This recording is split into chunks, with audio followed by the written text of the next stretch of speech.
The first names of people killed by wildfires in Maui have been released by officials, 1 week after at least 106 people died on the Hawaiian island.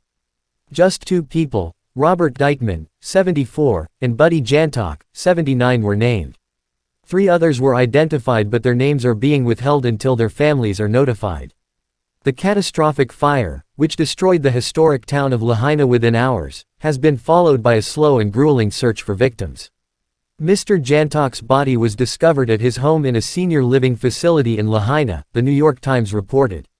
Relatives told the newspaper that he was known by family as Mr. Aloha, and regaled them with tales of his heyday as a bass guitarist playing alongside Carlos Santana and George Benson. "I'm hoping he was asleep," his daughter-in-law said. "I hope to God he did not suffer." 20 sniffer dogs trained to detect bodies have led teams on a block-by-block search of the wreckage, a 5-square-mile 13 square kilometers area now filled with twisted metal and other debris. As of Tuesday evening, 27% of the disaster site had been searched, Governor Josh Green said in a televised address. He said the number of dead could climb significantly and even double over the next 10 days. Officials must then complete the difficult work of identifying the dead, a process complicated by the severity of the victims' burns and one that requires DNA samples and forensic experts. U.S. President Joe Biden and First Lady Jill Biden will travel to Hawaii on Monday, the White House said in a statement. Mr. Biden was asked by a reporter over the weekend about the rising death toll in Hawaii and responded, "No comment." The president's apparent delay in visiting Maui, as well as that remark, has angered many locals, who told the BBC they see his absence as a slap in the face. "Hey Mr. President, how about Hawaii?" said Chairman Inomoto. "No comment. That is a big screw you." Mr. Biden said on Tuesday that he had not yet visited because of concerns it would divert resources and attention from the humanitarian response.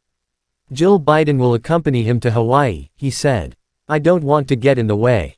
I've been to too many disaster areas," he said. "I want to be sure we don't disrupt ongoing recovery efforts. It will likely be a long wait until the full scale of the destruction is understood."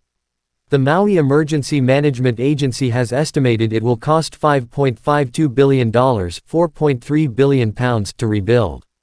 "We have officials who don't even want to go back to the site, that's how devastating it is," said Maui resident Koa Kikahuna.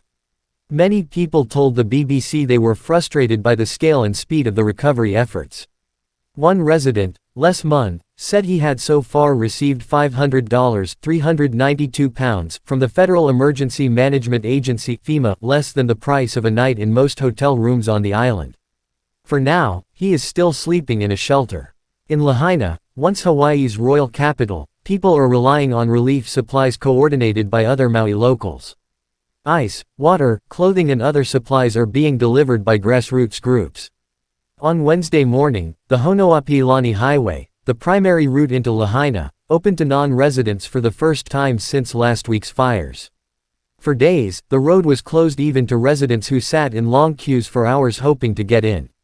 The road will be open to everyone during the day, with late-night access limited to West Maui residents, employees and first responders.